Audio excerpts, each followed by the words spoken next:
Welcome back, my fellow makers and foam fanatics. In today's episode, I was at a convention, I think it was San Diego Comic-Con, and it was the release of the movie Alien Covenant, which I won't lie, was not my favorite Alien movie. Big fan of the first one. But they had a booth, they were selling Alien face huggers. Look at that. What? So I bought it, and it's super cool. It's thick rubber, it's got armature wire, it's posable. And then I got home and looked at it. The detail's great, but I realized, I'm a big fan of the first film, and I want to paint it to make it look more like the original Alien face hugger from the first film. Story has it that when they were in production, Dan O'Bannon, who's the writer, but also was kind of like the line producer, he ran around and made sure that everybody was building things to specs and overseeing everything. And they had the face hugger. And Dan O'Bannon was like, that's really cool. And they're like, yeah, we're going to paint this. He's like, wait a minute.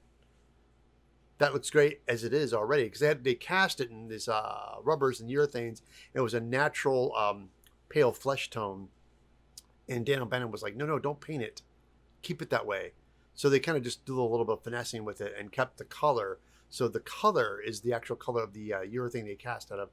They kept the natural color. Originally, they're going to paint it green. So that's what I'm going to do today, and I'm going to be using PlaidFX paints because it's really durable, it's flexible, because this thing bends, so I want the paint to be able to flex as well. So that's what we're going to be using is PlaidFX paint. So if you guys are ready, let's get to painting. Okay, there it is, our face hugger. This again has such great detail. So today we're going to be using PlaidFX paints. These are the colors I used. I ended up mixing some red and white, make it very light pink, added some yellow for the flesh tone, and lightened it up with some white. At the same time, I went ahead and pre-mixed it and put it a little bit in an airbrush jar. Now with PlaidFX paints, you can airbrush them. You just thin them down with a window cleaner. So this is actually a window cleaner I have in my squeeze bottle here. This is what helps them break it down, make it thin enough to go through an airbrush. So what we're gonna do today right now is we're going to lay down the base color. This color is great, but like I said, I want it to be a little bit of the lighter tone like from the first film. And I mix up this light flesh color. I'm gonna grab some gloves. The airbrush we'll be using is my Pache. I love these things. I've sprayed so much junk through these things. They always good is make sure you gotta keep them clean. Once you airbrush, just gotta keep them clean. So load the jar up. Now, when I got this, the one thing I realized too, there was of course some flashing, some seam lines from the molds. I took a stone bit on my rotary tool, and I went through and just ground these edges down. And I realized there's a spot right here I missed. So let me just hit this really quick. I can see a little bit of a seam. But to begin too, well, let's start with the fingers here.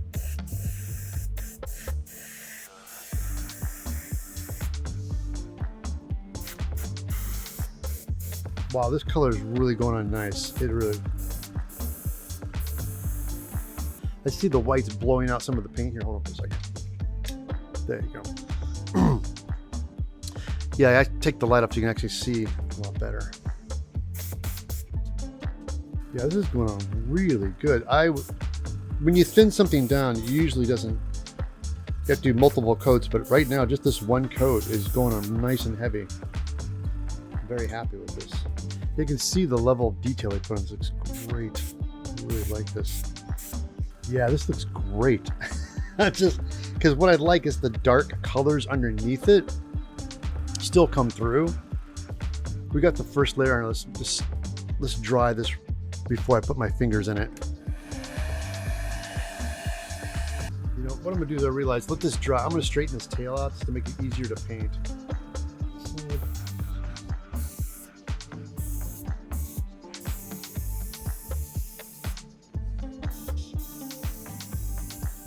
Now we're gonna flip it around to the other side.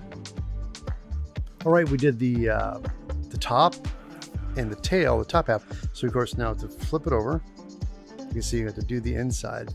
I have to be honest, this for something that's manufactured, making hundreds of thousands of these, their paint job is pretty decent. I mean, you can see it was kind of like a darker rubber, and they had to use different colors. They just did these quick brush passes on them, but they looked pretty decent. But there's different companies that make these face huggers. But I've seen some before, and I was never happy with them, didn't like them. And then when Alien Covenant came out, they made these as promotions. This is like the best rubber, armature prop purchase one you can get. I know there's a while back, there's a company called Horizon that made these vinyl kits, and they made a pole. I think they got a pole from the original. I think it was from Aliens, from the second one, Aliens, and they made these made face huggers.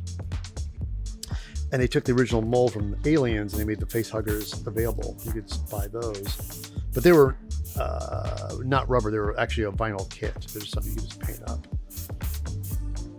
Kind of like my chest burster. My chest burster. You guys watched me do that one. That's a vinyl kit as well too. Always like to dry something before we move on, because what happens is when you're painting, you go to move somewhere, touch something, you'll get your fingers in it. So it's always best to dry, especially when you're painting something, hold it with your hands. Make sure you dry everything first before you move on to your next part. Don't be impatient. Take that time, let it dry. And in the movie, they're a little bit like actual real nails, they're a little bit off-white. Like you can see the nails coming through. So we're gonna do the same thing. We've got some PlaidFX here.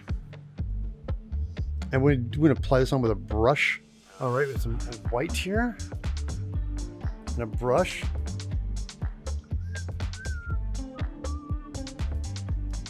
Let's see what this looks like. Ooh, that's almost too white. Hold on, let's thin that down just a little bit. Let's add a little bit of yellow to it. I think the white's almost too white.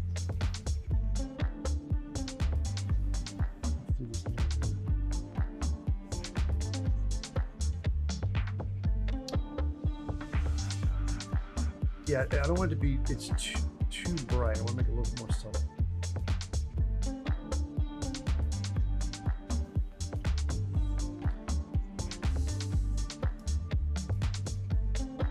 Look at that. This is much lighter. I like the texture. You can see the darkness underneath it, but I think it will really pop. We got some clear coat on there. I'm trying to see, I think this is gloss. Anyway, definitely what this is, I'm gonna get a clear coat on this. I was digging through my closet and I thought I had some clear coat. I found this. I think this has a bit of a sheen to it. If you can, definitely when you're ordering the clear coats, make sure you get gloss for the full effect. So we're gonna go ahead and take this and give it a clear coat. Let's see how that looks.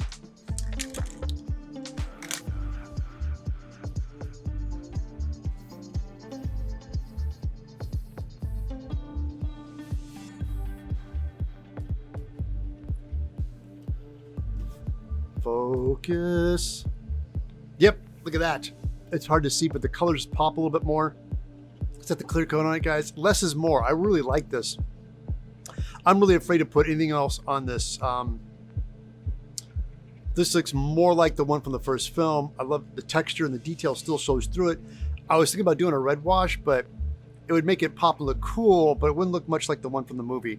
And that's what I want to stick with. So I'm gonna go ahead and end up clear coating the entire thing, letting it dry, and calling this done.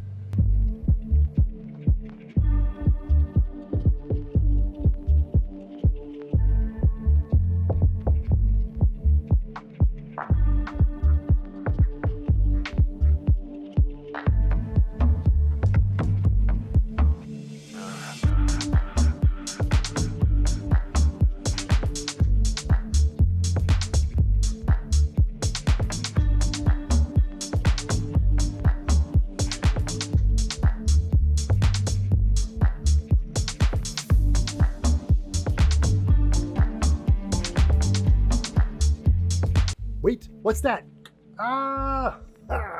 There it is, the Alien face hugger prop. This is the prop. I bought this a while back. This came from the movie Alien Covenant. You guys can shop around online. They've gotten a little bit pricey over time, but out of all the face hugger props, this is one of the best ones I've seen. I really like this one a lot. So with the paint job, I'm gonna make it look more like the original one from the movie, and I really am happy with it. Less is more. PlaidFX paints thin down, airbrush beautifully, worked great. If this is your first time watching me here on YouTube, This video is from my live stream I do on twitch.tv/EvilTedSmith every other Monday and Tuesday from 9 a.m. to 11 a.m. Pacific Standard Time. And while you're at it, guys, jump over to my website, eviltedsmith.com, where I have all the videos and I have a supplied list on Amazon links so you guys can do your shopping if you want to buy stuff. Everything I used on this build is listed just below the video. While you're in my shop doing shopping, you can buy patterns for cosplay, and even better, get on my mailing list so I can tell you what's going to be going on next. And also, I have an event page so I can tell you what next convention I will be at. Everybody, thank you so much for taking the time and joining me and watching today. I had a lot of fun making this. And if you guys like this video, the video after this one is the how I did the alien chest burster. Same thing, about an alien chest burster model kit, refabricated it, painted it, and made that as well. Definitely check it out. Thank you so much for watching, and I'll catch you back next time right here on Evil Ted Live.